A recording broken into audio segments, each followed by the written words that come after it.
Hey guys, and welcome back. First off, I want to say thank you to all of you guys who commented last week's video. It really helped me out a lot, and I had so much fun reading through you guys' ideas for 2018. So thank you so much for helping me out. If you haven't checked it out, I'm having a giveaway, so hop over, check out that video to see how to enter. But one of the suggestions that you guys left last week was a video about a minimalistic approach to giving gifts. So I think 2 years back, Morten and we did a video about gifts, but it was what to put on your own wish list, like how to avoid to get a lot of stuff into your house. But I thought this approach of how to give gifts in a minimalistic way was actually really spot on. So that's what I'm going to talk about today. I'm going to share with you all my experiences and give you a few tips, and I hope it helps you out.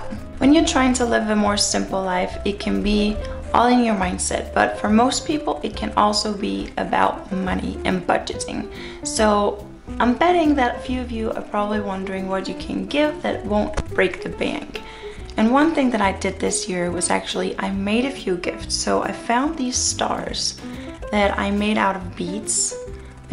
I don't know if you can see them, I'll try holding it up. They're made out of beads, and I made them actually when I was a little kid with my grandmother. And I don't know why, but I've just always loved them, and every year I'm so happy when I find them and I have to hang them on the Christmas tree.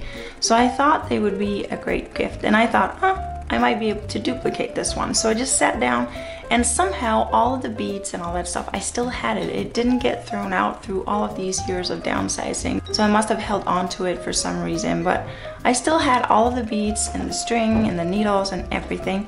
So I just sat down and I copied a few of these. So I've made some of these for my mother-in-law. She has everything, let's face it. So something that you put thought into and you put your time into is gonna be great. And then I also made a few in different colors for another friend. And obviously these does not cost much, it's more the thought that counts. But if you include a really thoughtful Christmas letter in it, then I'm sure that your friends will really appreciate it. And it doesn't matter that you didn't really spend any money on it. I also always kind of look around the house what I have lying around that I don't really need, and my mom was so sweet to give me an advent calendar.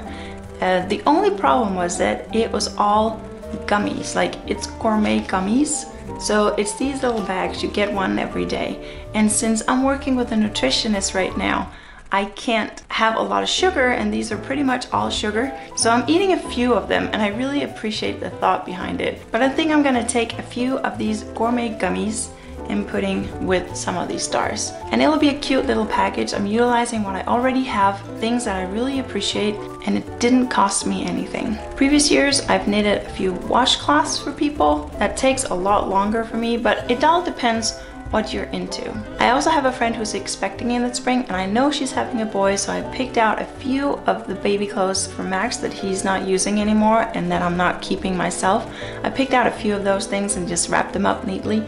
That didn't cost me anything either, and I know that she'll really appreciate it. And it's a baby clothes that's not really worn out, so it will almost be like new clothes. So just get creative if it's about saving money. Now that was all the free stuff, and what I usually have is I have something that's completely free, and then I usually spend a bit more money on some other gifts. I do not consider myself a super ethical shopper. Like, I don't buy everything fair trade, I don't go all out organic, I don't only buy local. But supporting small businesses and small independent artists is something that's really close to my heart. And I don't know if it's just my personality of really that I appreciate art, and I don't know how much it factors in that I grew up with parents and a lot of my family who all ran their own small businesses. So supporting people who are really just trying to make a living out of something that they love to do is something that I really value. And now that I've paid off my debt, I'm able to actually go out and pick a few of the gifts on my list from those shops, because the price tags are a bit higher. That's what I find, at least. So I bought a few gifts for my friends there, and they are a little bit more expensive, and then I have some free gifts. So every year it kind of evens out, and then next year I'll probably swap it around so different people get the high budget, if that makes sense. And also some people just appreciate homemade gifts more. So it's up to you, you know your friends and your family who might appreciate it more. This year I also actually ordered some more stuff from Grand Stories Design. It's Pernille, who I also bought my weekly planner from. And she has these little notebooks, which I just find amazing. Look at it.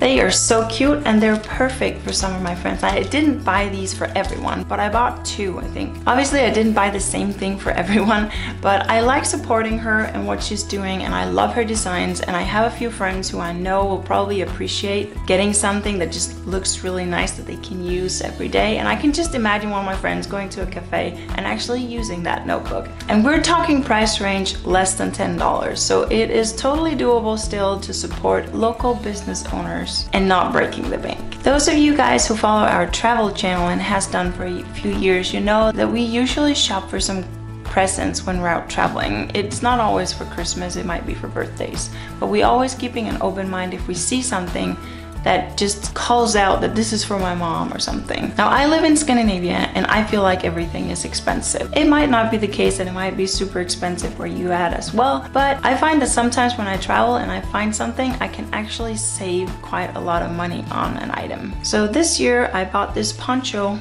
for my mom in San Gimignano in Tuscany in Italy. And when I saw it, I was just like, oh, that will be perfect for my mom. She loves wrapping up in things when it's cold weather. So I got that for her in April and she's getting it now in December. So I bought it more than 6 months ahead of time, but she can't return it anyway. Sorry, Mom. The thing to be aware of if you do some gift shopping when you're traveling is to please remember to avoid things that looks too touristic. You might be going to an area where everything looks amazing, but that person that you're giving those things to, they don't have the same memories associated with that place or that location. So they might not appreciate as much something that looks very local. So you really have to be thoughtful of picking out something that's just really good craftsmanship, great materials, get some really good leather goods, something that's kind of universal and that's just really high quality at a cheaper price. Don't get it just because you went to that place. Get it because you think that that person will really appreciate it. I also kind of want to include the mindset of how I deal with Christmas shopping in general, because Christmas shopping for a lot of people can be stressful and it can be hectic and you feel like you have this whole list of items and things you have to get, you have to buy and order. And what Morten and I have done the past few years is actually that we try to buy most of the gifts before we even enter into December. It does not always work out that way, but we try to, because the lines in the stores are a lot longer when you get into December. If you do enter into December, try to do it on weekdays before everyone's off. So if you have days where it's possible for you to shop during the day before everyone else gets off of work, that would really help in taking the stress out of it. And also, if you shop earlier, everyone in the stores is so excited to help you because it's the beginning of the Christmas shopping. And when you get further into December, they're kind of tired and worn out and everyone's a little antsy. So try to do it as close to the 1st of December as possible. Morten and I, we love shopping for Christmas gifts, and we've done that for a few years actually. What we do is we make a pretty detailed list before we go. So we set aside one day. We probably spend 4 hours Christmas shopping, and then whatever we haven't gotten ahead of time online or when we travel, we make a list and we really make an effort to get people's wishes in before we go. So we start asking people for what they want for Christmas in November, which is not to stress people out, but it's just for our sanity. So we try to make a pretty detailed list. We go into town and then we have this whole list planned out, and we are pretty efficient with it. So we know what we're getting for my brother, we know what we're getting for my sister, and we have an idea of 3 different things that we could get for Morten's dad. We go into the shops, find what we need and what we want to pick out, and we buy it, get it wrapped, and move on. So we're pretty efficient with it. But it's very important that we're not stressing about it, we're just efficient. Because what we spend just as much time on when we're Christmas shopping is drinking hot chocolate, eating waffles and pancakes and really good food. So we really try to make a whole day of it and experiences with lots of hygge, which is very Danish. Cozy.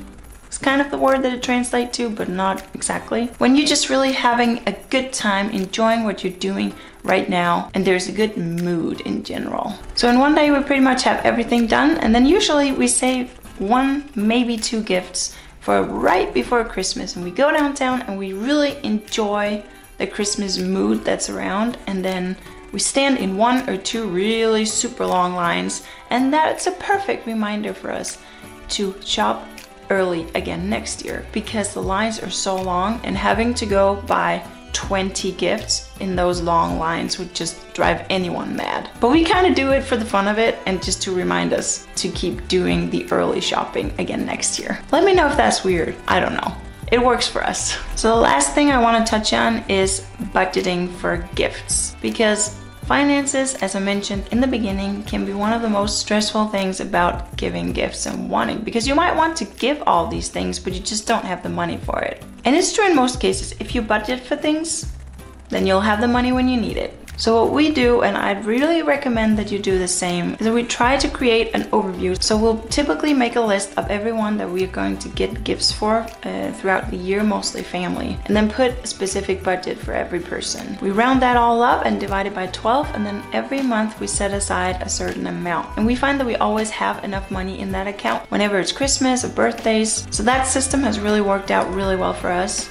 And it just means that when November or December comes around, you do not have to stress about money. There are probably a lot of other things that you're spending money on around this time anyway, so stressing about giving gifts, which are supposed to be like happy times, showing appreciation to the people you love, people in your family, finding and picking out something that you really wanted to give them, or giving them something that they really need. That should not be stressful. So if budgeting throughout the year and sticking with that budget when the time comes around, if that can take out most of that stress, then I say go for it. I think that's it, guys. Let me down in the comments if you have any more suggestions for people, because I love having people who come in later and can go down and check the comments for more experiences from you guys. There are a lot of people out there with experiences in this area. Next week will be a short video announcing who won the giveaway. And then I'm off for a Christmas break. I'm not going to be filming between Christmas and New Year's. I hope you understand. I just want to plug out, be offline for a week,